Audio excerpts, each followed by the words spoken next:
Okay, so in the grand cosmic lottery of families, I got the responsible one ticket.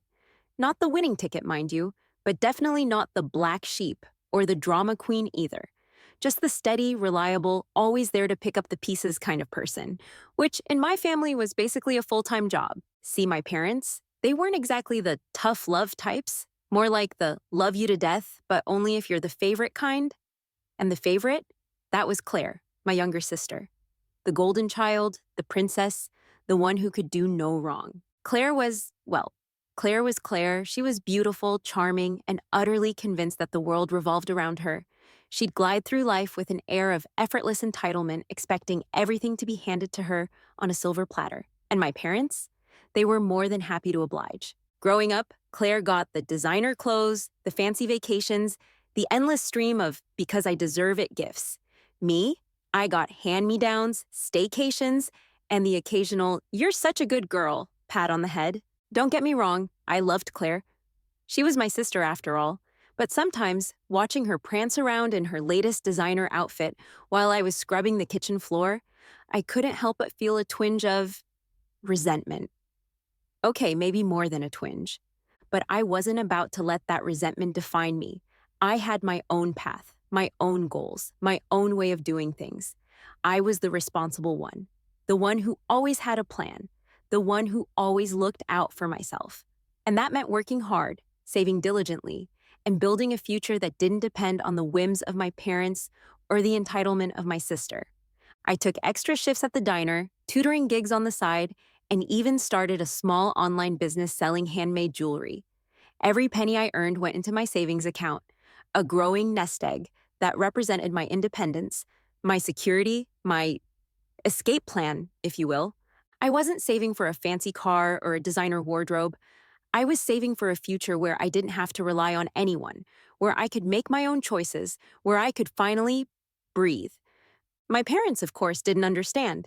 They saw my frugality as, well, weird.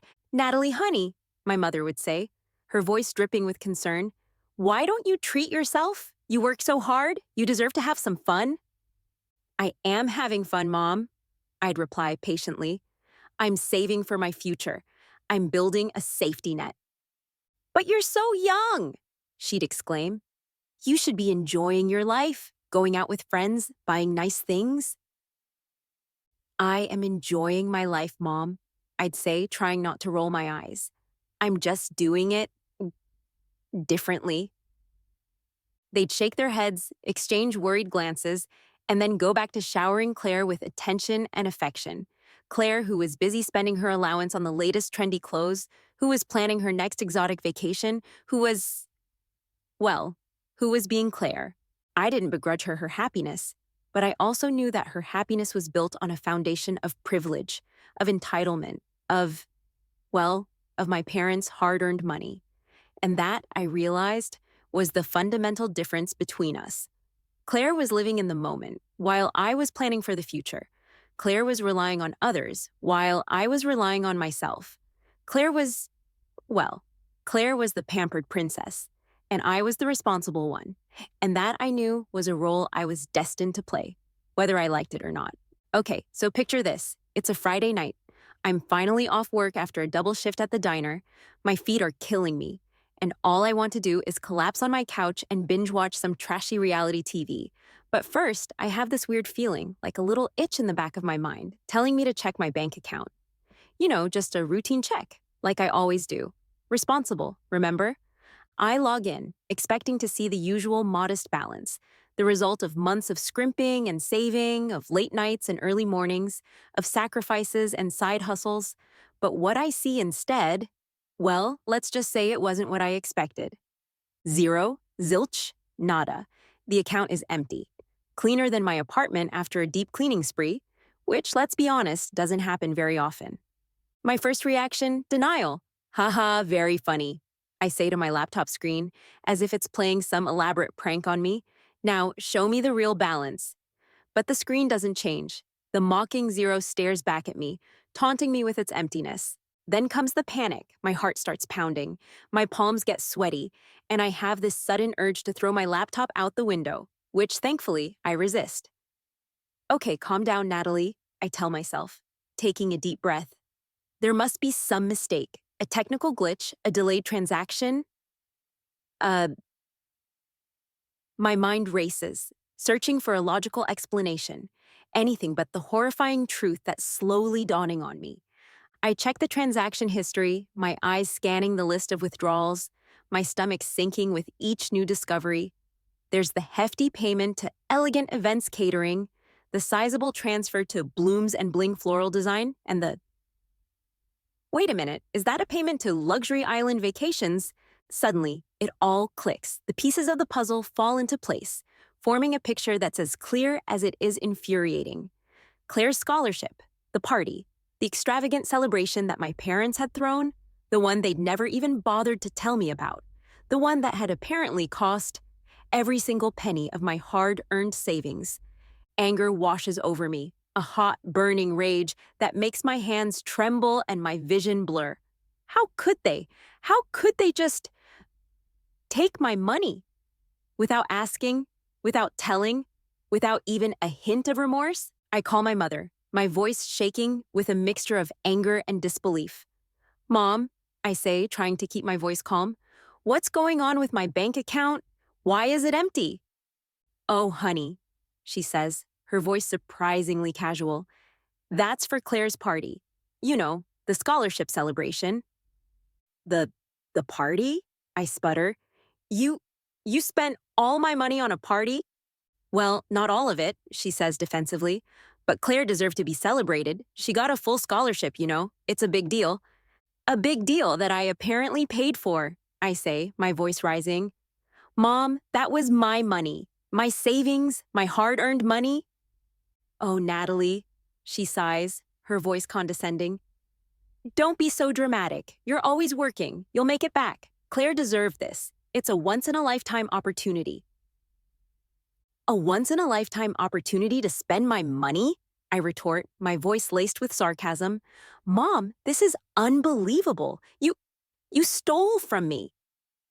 Don't be ridiculous, Natalie, she says, her voice sharp now. We're your parents. We're family. Family helps each other. Family doesn't steal from each other, I say, my voice trembling with anger. Family doesn't lie, doesn't manipulate, doesn't treat their own daughter like an ATM. I hang up, my hands shaking, my heart pounding. I'm furious, hurt, and strangely empowered. They thought they could take my money, my hard-earned savings, without consequences?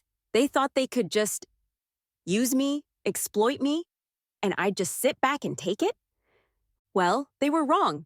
This wasn't over, not by a long shot. They'd stolen from me, and now it was my turn to take back what was rightfully mine. Okay, so the party. It wasn't just a party, it was a spectacle. A full-blown extravaganza designed to showcase Claire's brilliance and my parents' generosity. It was held at the country club, the kind with manicured lawns, sparkling chandeliers, and waiters who looked like they'd rather be anywhere else. The guest list was a who's who of our small town's elite. The mayor, the school principal, the local business owners, and, of course, all of Claire's friends, who were more interested in the free food and open bar than in Claire's academic achievements. The decorations were, well, let's just say they were excessive. Mountains of flowers, enough to supply a small wedding, balloons in every shade of pink imaginable, and a giant ice sculpture of Claire's head, which, let's be honest, was a bit creepy. The food was, well, it was everywhere. Endless platters of gourmet appetizers, a carving station with enough meat to feed a small army, and a dessert table that looked like it had been airlifted from a Parisian patisserie. I recognized the Elegant Events Catering logo on the servers' uniforms, and I couldn't help but picture my hard-earned savings going down the throats of these oblivious guests. And then there was Claire. She was the star of the show, of course, radiant in a designer dress. Another expense I hadn't factored into my budget, her smile dazzling, her laughter echoing through the ballroom. She basked in the attention, the compliments, the endless stream of congratulations, and you're so smart, and we're so proud of you. I watched it all from a corner, nursing a glass of lukewarm punch. The champagne was apparently reserved for the VIPs. My resentment growing with each passing canapé, each clink of champagne glasses, each gushing compliment directed at Claire. My parents, oblivious to my simmering anger, were in their element. They beamed with pride, their faces flushed with excitement, their wallets, well, let's just say they were considerably lighter than mine. Isn't this wonderful, Natalie? My mother gushed, her hand on my arm, her smile wide. Claire deserves all this. She's worked so hard. Worked so hard? I echoed, my voice laced with sarcasm. Mom, she got a scholarship because she's good at taking tests. I'm the one who's been working hard, the one who's been saving, the one who's been responsible. Oh, Natalie, she sighed, her smile faltering. Don't be such a downer. This is a celebration. Let's just be happy for Claire. Happy for Claire? I repeated, my voice rising. Mom, you spent all my money on this spectacle? Money I earned, money I saved, money that was supposed to be my. I couldn't finish the sentence. The words caught in my throat, choked by a mixture of anger, frustration, and a deep sense of betrayal. My mother's smile vanished, replaced by a frown. Natalie, she said, her voice sharp, don't be ungrateful. We're your parents. We're family. Family supports each other. Family doesn't steal from each other, I retorted, my voice trembling. Family doesn't lie, doesn't manipulate, doesn't treat their own daughter like an ATM. I turned and walked away, leaving my mother standing there, her face a mask of disapproval and something else. Guilt? Maybe, but it was too little, too late. I wandered through the crowded ballroom, my eyes scanning the faces of the guests, the lavish decorations, the overflowing buffet tables.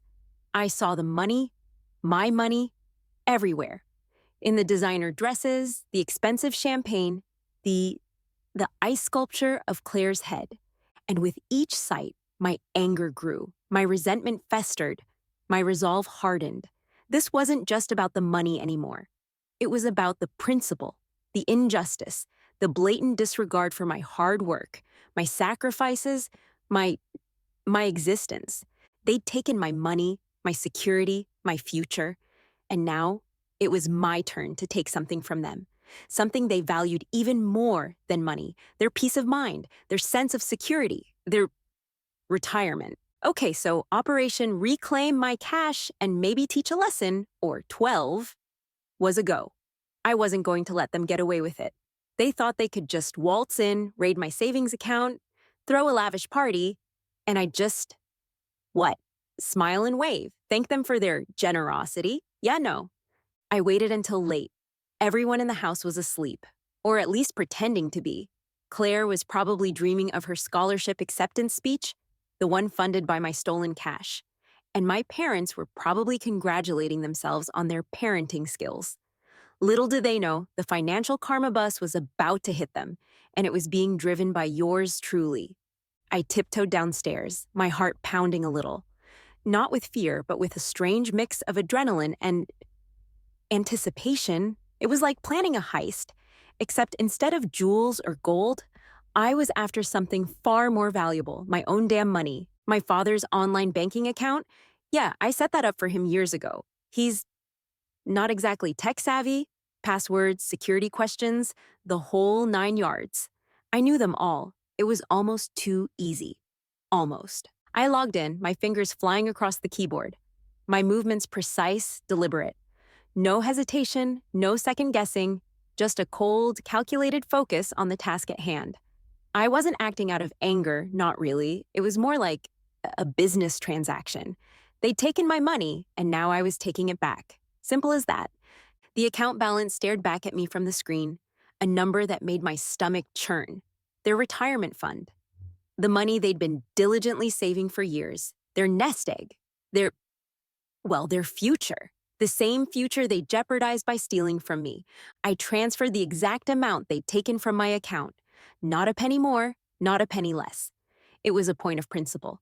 This wasn't about revenge, not entirely. It was about justice. It was about reclaiming what was rightfully mine. It was about setting a boundary. The transfer went through, the confirmation message flashing on the screen. The money was back in my account, safe and sound, where it belonged. I felt a wave of Not exactly relief, but something close to it.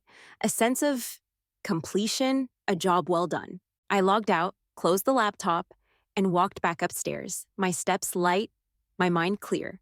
I didn't feel guilty, not even a little bit. They'd made their choice, and now they were facing the consequences. They'd stolen from me without remorse. And now, they were going to experience what it felt like to have your financial security ripped away, to be left with nothing but, well, nothing. As I lay in bed, I thought about the irony of it all. They'd spent my money on a party celebrating Claire's bright future, a future that was now looking a little less bright thanks to their actions. And my future?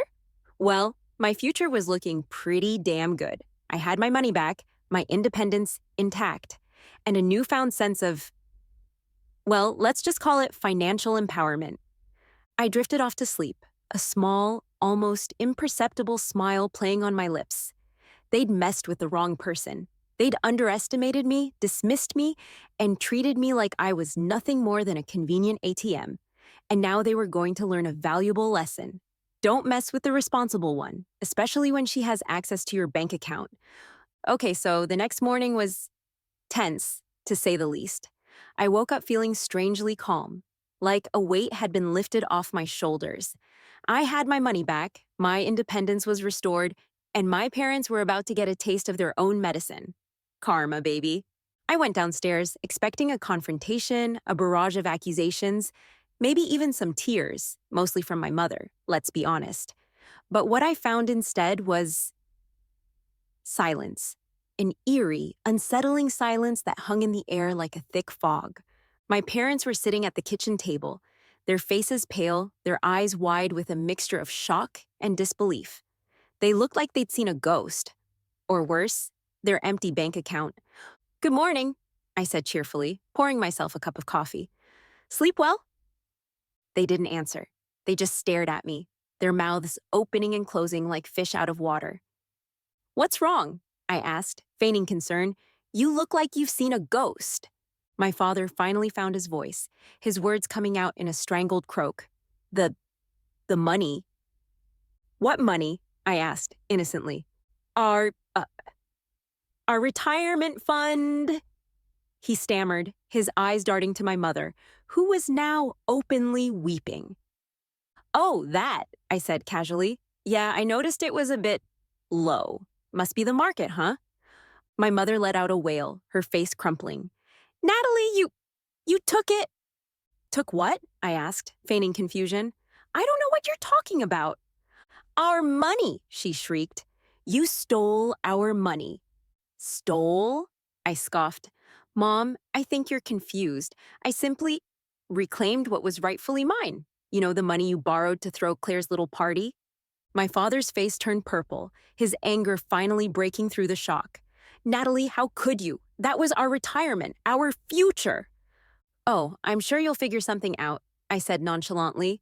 "You're resourceful, aren't you? You always seem to find a way to get what you want, even if it means stealing from your own daughter." The silence returned, heavier this time, filled with a mixture of anger, resentment, and fear. They knew they'd messed up, royally. They'd crossed a line, violated a trust. And now, they were facing the consequences. I finished my coffee, grabbed my bag, and headed out the door. "Have a nice day," I said, my voice cheerful, mocking. "And try not to spend all your money in one place." As I walked away, I could feel their eyes on me, burning with a mixture of hatred and something else. Desperation? Maybe. But it was their desperation now, not mine. I'd taken back what was mine, and now they were the ones left with nothing. The fallout was, well, it was spectacular. The whispers started almost immediately. The canceled vacation, the unpaid tuition deposit, the maxed out credit cards. It all added up to a very public, very embarrassing financial meltdown. My parents, too proud to admit their mistake, tried to cover it up, to pretend everything was fine. But the cracks were starting to show. The fancy dinners were replaced by budget meals, the designer clothes by bargain bin finds, the extravagant vacation by, well, by nothing. Claire, oblivious as ever, was initially confused, then frustrated, then furious. She blamed my parents, of course, for ruining her life, for not being able to provide for her, for not being the parents she deserved. I watched it all unfold from a safe distance, my heart a strange mix of satisfaction and something else. Pity, maybe, but mostly just a sense of closure. They'd made their bed, and now they were lying in it. And I was finally free. Okay, so Claire, bless her heart, she was living in a bubble, a perfectly manicured, designer clad bubble, where money grew on trees and problems magically disappeared. She was so used to getting everything she wanted, when she wanted it, that the concept of budgeting or financial limitations was completely foreign to her. So when the cracks started to appear in her perfect little world, she was, well, let's just say she wasn't exactly thrilled. It started with the vacation, that luxury island getaway that was supposed to be her reward for the scholarship. Yeah, that got canceled. Turns out, luxury island vacations doesn't accept IOUs or promises of future payments. Who knew? Claire was devastated. But Mom, she'd wailed, I've been looking forward to this all year. I already bought all the new swimsuits. My mother, her face pale, her voice strained, tried to explain, Honey, there's been a little financial setback. We have to postpone the trip. Postpone? Claire shrieked. But I need a vacation. I deserve a vacation. I worked so hard for that scholarship. I know, sweetie, my mother said, her voice soothing. But sometimes things happen. We'll figure it out. But they didn't figure it out. The next blow came when Claire tried to pay her tuition deposit for the prestigious university she'd been accepted to.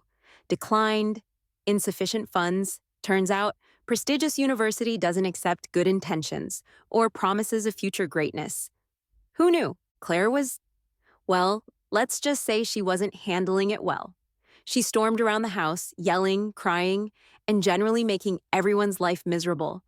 She blamed my parents, of course, for ruining her future, for not being able to provide for her, for not being the parents she deserved.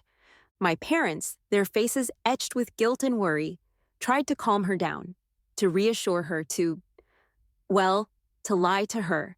They promised to fix it, to find the money, to make everything right. But their promises were hollow, their reassurances empty. They were sinking, and they were dragging Claire down with them. The final straw came when Claire's credit cards were declined, the ones my parents had given her as backup, the ones she'd used to buy designer clothes, fancy dinners, and all those essentials a pampered princess couldn't live without. Maxed out, declined, rejected, Claire's world, her perfect little bubble, was finally bursting. The reality of their financial situation, the consequences of my parents' actions, were hitting her with the force of 1,000 declined credit cards.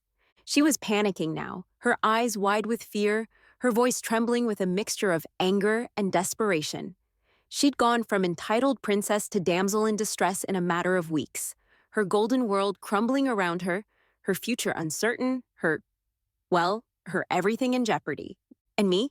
I watched it all unfold from a safe distance, my heart a strange mix of satisfaction and something else. Pity? Maybe, but mostly just a sense of justice. They'd stolen from me, and now they were paying the price. They'd spoiled Claire, and now she was facing the consequences of their actions. It wasn't pretty, but well, it was kind of satisfying. Karma, baby. It's a bitch. Okay, so my parents. They were experts at denial, masters of delusion, champions of the sweep it under the rug and pretend it never happened school of thought. But even they couldn't ignore the gaping hole in their finances, the one shaped like my missing savings. Their first tactic, the classic cover-up. They told everyone that they'd had some unexpected expenses, some unforeseen circumstances, some temporary financial setback. They downsized their lifestyle, traded in their luxury car for a used sedan, and started clipping coupons like it was a competitive sport. But the whispers continued, the questions persisted, and the truth, like a stubborn stain, refused to be erased. Then came the loan applications.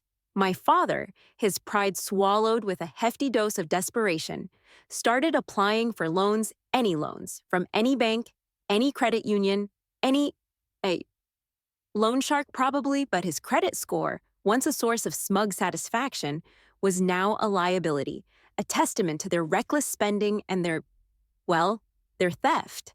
The rejections piled up, each one a fresh blow to his ego, his confidence, his masculinity, I guess. My mother, meanwhile, resorted to her usual tactic emotional manipulation. She called me, her voice trembling with a mixture of guilt and desperation, pleading for my understanding, my compassion, my money.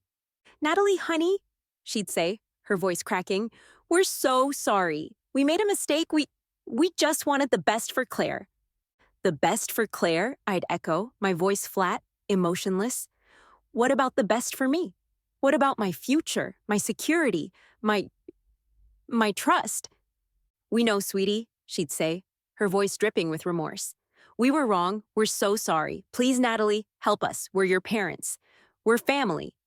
Family? I'd scoff. Family doesn't steal from each other, Mom. Remember? The guilt trips continued. The emotional blackmail escalated.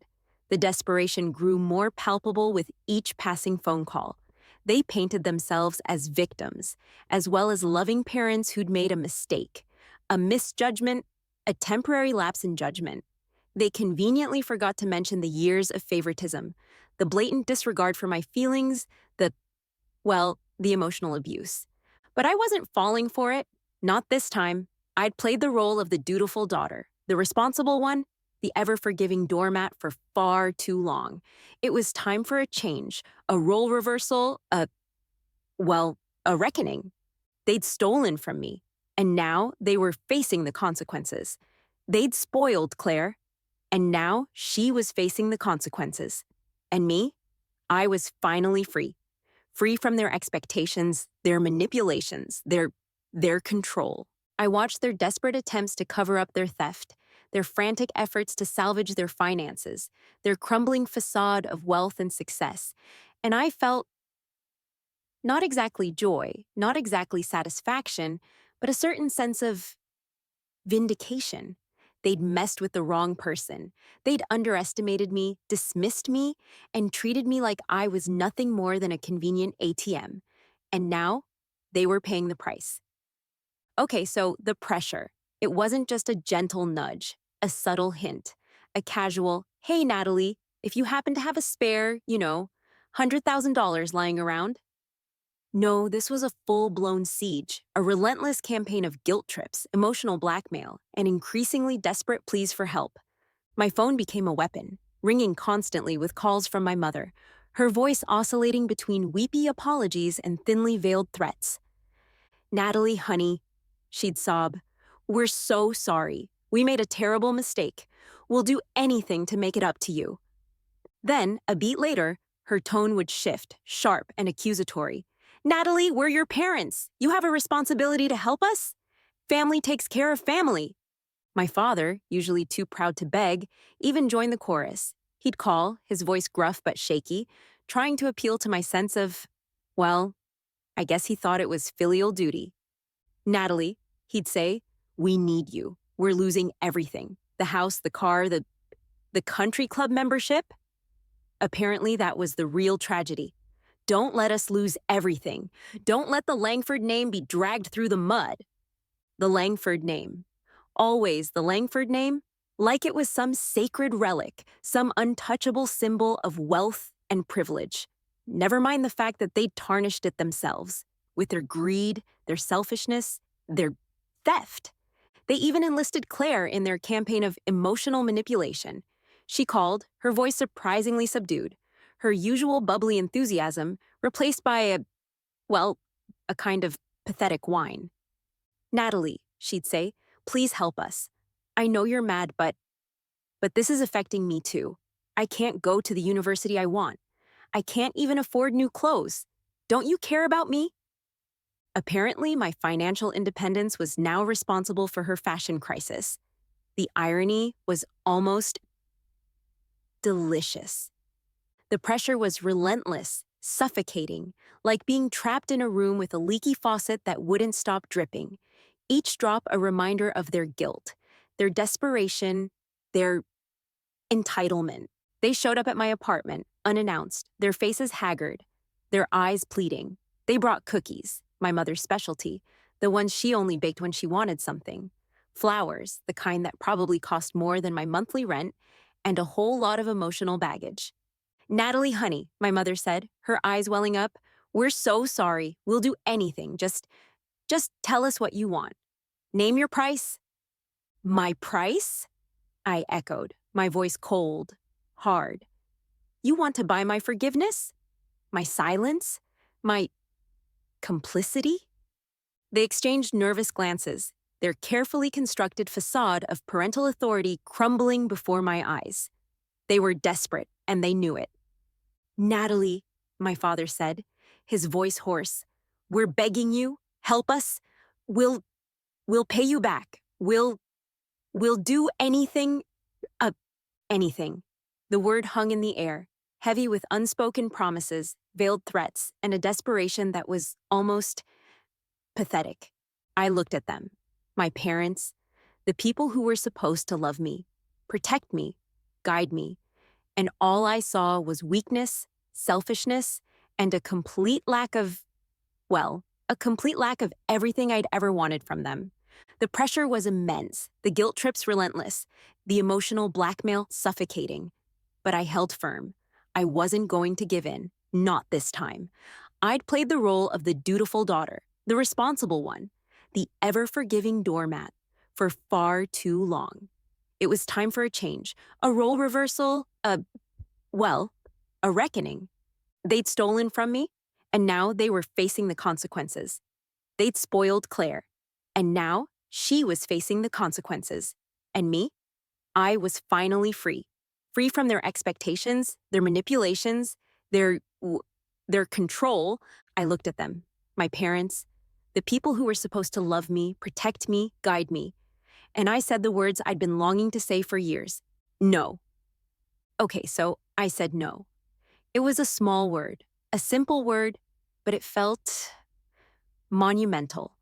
Like I'd finally broken free from some invisible chain, some unspoken obligation that had been binding me for years. But saying no was just the beginning.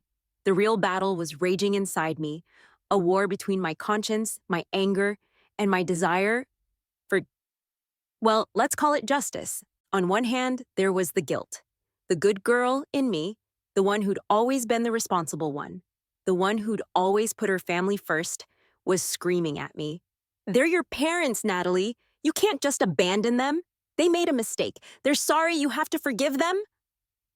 But then there was the anger, the raw, burning rage that had been simmering for years, fueled by their favoritism, their neglect, their blatant disregard for my feelings, my needs, my existence. They stole from you, Natalie. They used you. They exploited you. They never cared about you. Why should you care about them? And then there was the desire for justice, not revenge, not exactly, but a deep-seated need to see them face the consequences of their actions, to experience the same pain, the same fear, the same uncertainty that they'd inflicted on me. They messed with the wrong person, Natalie. They thought they could get away with it, but they were wrong. It's time they learned a lesson. The internal conflict was exhausting, a constant tug-of-war between my heart and my head, between my ingrained sense of duty and my newfound sense of self-preservation. I spent days agonizing over my decision, replaying the events in my head, weighing the pros and cons, the potential consequences, the emotional fallout. I imagined myself helping them, bailing them out, rescuing them from their financial mess. I pictured their grateful faces, their tearful apologies, their promises to make it up to me. But the image felt hollow, like a Band-Aid on a gaping wound, a temporary fix that wouldn't address the underlying issues, the years of hurt, the deep-seated resentment. Then I imagined myself walking away, leaving them to face the consequences of their actions, letting them experience the same fear, the same uncertainty, the same desperation that they'd inflicted on me. The image felt liberating, like cutting ties with a toxic past, freeing myself from their emotional grip, finally taking control of my own life. But there was also a part of me, a small, nagging voice, that whispered about forgiveness, about compassion, about family. They're still your parents, Natalie. They made a mistake, but they love you. Don't let anger and resentment destroy your family. The voice was faint, almost inaudible, but it was there. A persistent reminder of the bonds of blood, the ties that bind, the complexities of family relationships. I wrestled with my conscience, my anger, my desire for justice, my my love even because despite everything, despite the hurt, the betrayal, the theft, there was still a part of me that loved them, that cared about them, that that didn't want to see them suffer. But then I'd remember the empty bank account, the extravagant party, the dismissive words, the years of neglect. And the anger would flare up again, the desire for justice would burn brighter, the voice of self-preservation would drown out all the others. The choice was mine, and mine alone, to forgive, to forget, to to enable their behavior once again, or to walk away, to cut ties, to to finally prioritize my own well-being, my own happiness, my own future. It was the hardest decision I'd ever had to make, the one that would define me, shape me, change me forever. And as I stood at the crossroads, the weight of my choice pressing down on me, I knew that there was no easy answer, no right or wrong path. There was only my path, and I had to choose it with courage, with conviction, with the knowledge that whatever I decided, there would be consequences, but there would also be freedom. Okay, so the final decision. It wasn't a dramatic, earth-shattering moment, no thunderbolts or angelic choirs. It was just a quiet realization, a calm acceptance of the truth that had been staring me in the face all along. I wasn't responsible for their happiness. I wasn't responsible for their mistakes. I wasn't responsible for them. They were adults, capable of making their own choices, facing their own consequences.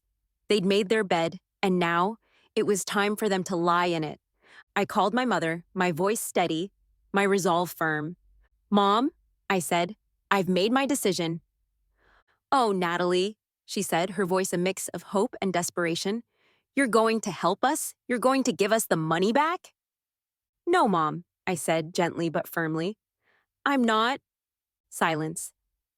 A heavy, pregnant silence that stretched on for an eternity. Then, the inevitable explosion. Accusations, recriminations, threats, they all came pouring out, a torrent of words designed to guilt me, shame me, manipulate me. But I held firm, my voice calm, my resolve unwavering.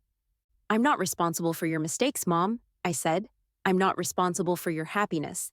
I'm not responsible for you." "But we're your parents," she cried. "You have a duty to help us." "My duty is to myself," I said.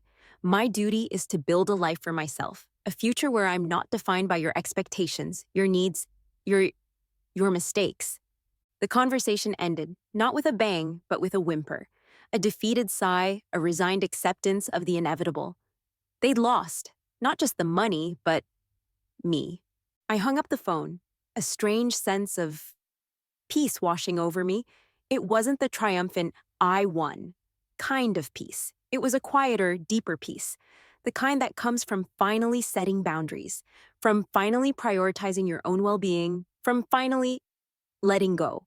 The aftermath was, well, it was messy. My parents struggled financially and emotionally. They sold the house, downsized their lifestyle, and faced the harsh reality of their choices. Claire, her dreams of a prestigious university dashed, ended up at a local community college, her entitlement replaced by a grudging acceptance of her new reality. And me? I thrived. I used my reclaimed savings to invest in my business, to further my education, to build the life I'd always dreamed of. A life of independence, of purpose, of freedom. I didn't gloat, didn't rub their noses in their misfortune. I simply moved on. I focused on my own goals, my own dreams, my own happiness.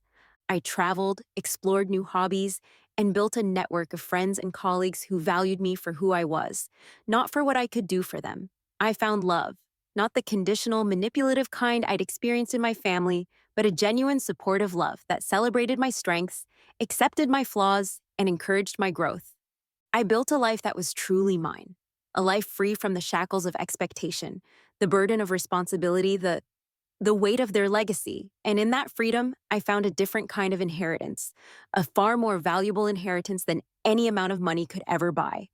I inherited my own strength, my own resilience, my own self worth. And that, I realized, was the greatest gift of all. It was the inheritance that would last a lifetime, the one that no one could ever take away from me.